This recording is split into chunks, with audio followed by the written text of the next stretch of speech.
My name is Jacob Madole, and this is my presentation on building culture. So, first off, what is culture? Culture could be described as a common set of values, beliefs, attitudes, and behaviors shared by a common team. And it's also defined as how a team works together to attain a common goal or common belief. And it goes far beyond a single player and coach. So, how is culture created?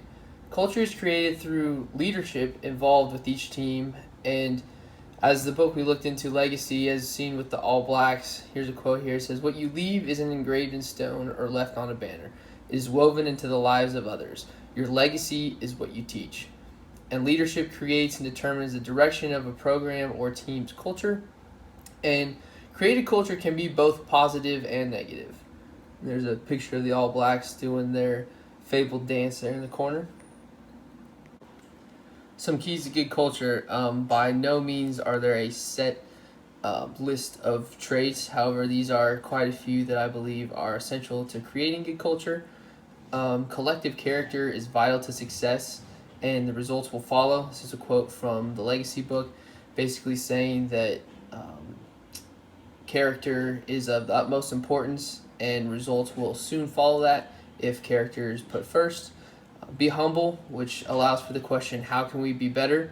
Have a purpose and a why for everything. Make sure your team looks at attention to detail. Have a mantra. Just like in Legacy, they had the mantra, no dickheads. Make good decisions. And the quote from Legacy, if it's not good for the team, then don't say or do it. Character first. So winning is not everything. Discipline in life means discipline on the field. And a quote from one of the former All Blacks players said, "It's not going to make you win all the time, but it's certainly going to make you better in the long run," in his reference to discipline. Character triumphs over talent.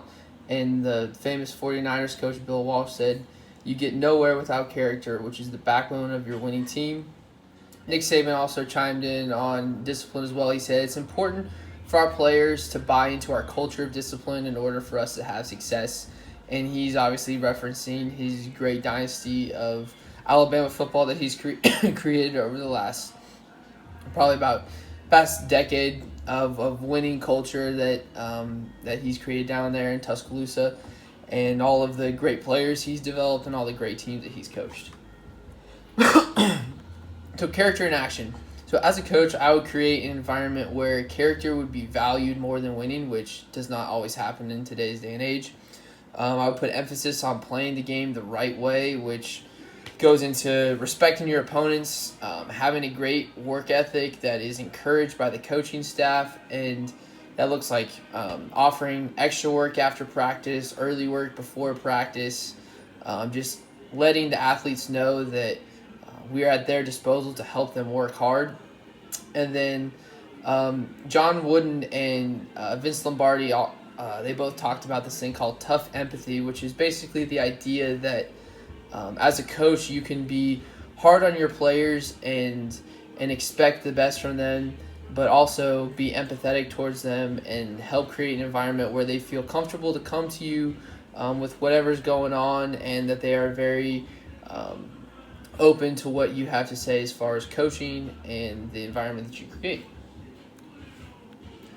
Humility, another huge factor when creating a positive team culture. And humility does not mean weakness, but actually it's opposite. And then in the Legacy book, they looked at the word mana, which is the Polynesian meaning for great personal prestige and character, and it was the ultimate accolade for the All Blacks. And humility allows for every individual to contribute to the betterment of the team or the program. If everyone is bought in and everyone is humble, then the team or program can move forward in a more positive direction.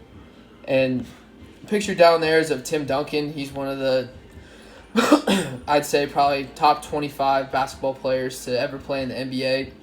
But he was voted year after year as one of the most humble guys to play in the league. A very soft-spoken guy, led by example. He let his play do the talking, and he was a part of the great Spurs dynasty with Greg Popovich, Manu Ginobili, Tony Parker. They ran the show for a little while in the Western Conference in probably the early 2000s, late 2000s. Humility in action. So as a coach, I would create excuse me, an environment where my players and staff would be able and comfortable to come forward and ask questions. I would be very open to constructive criticism because I feel like today, especially coaches and higher performance athletes, can be kind of closed off to criticism based on their ego or their body of work. They feel like someone can't tell them what to do or someone shouldn't be able to coach them in a certain way. And having a humble culture promotes an environment where no player or coach feels like they are better than another. And another common way to do this, especially in like high school and collegiate settings, is you can assign locker room jobs, travel jobs, practice jobs, like just small stuff to kind of instill the fact that, hey, like no seniors better than any freshman, no sophomores better than any junior. It doesn't matter how old you are, how long you've been here, what your accomplishments are. We all need to have that same humble mentality and help contribute to our positive, humble culture. Another big aspect to creating a golden culture is having a why. So, quote from the All Blacks or the Legacy book says, "Inspired organizations find their deepest purpose, their why, and attract followers through shared values, visions, and beliefs." Having a why allows for everyone to operate with a purpose, and that why can be a personal why, it can be a communal why. It doesn't have to be the same for each person, but having that purpose allows for more motivation in players and coaches. And so like my why might be different than Timmy's why, which might be different than Susan's why, but if we all have personal whys that help motivate us and inspire us, we will be more apt to getting stuff done, as you can see by the little quote at the bottom. So if you have an inspiration, it leads to motivation, which leads to progress, which ultimately leads to success.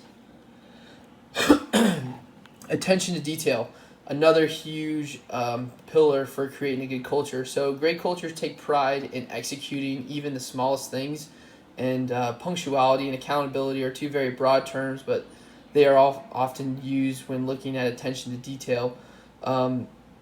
Like punctuality, for example, you're looking at like getting to class on time, getting to practice on time, just making sure all your ducks are in the pond. And accountability kind of falls in the same boat, where you can have guys that are late to class, not doing their homework, late to practice, not doing extra work. With a good culture that puts an emphasis on attention to detail, these two things are kind of cleaned up and taken care of by the coaches and mostly the players. Again, execution of even the smallest things of the game, whether that's base running in baseball, special teams in football, free throw shooting in basketball, often things that are sometimes overlooked in the broad sense of competition. So again, what does that look like? On time to practice, travel time, class, training, etc. Again, emphasis on the small things that no one really likes to do. Bunt defense, free throw shooting, special teams, stuff like that often can get overlooked. But the good teams that have great culture, they find a way to put an emphasis on the small stuff. If you look at every championship team over the last 10 years in every major sport, they do all the little things well, and that's how you create a good environment and a good culture, and ultimately that's how you win.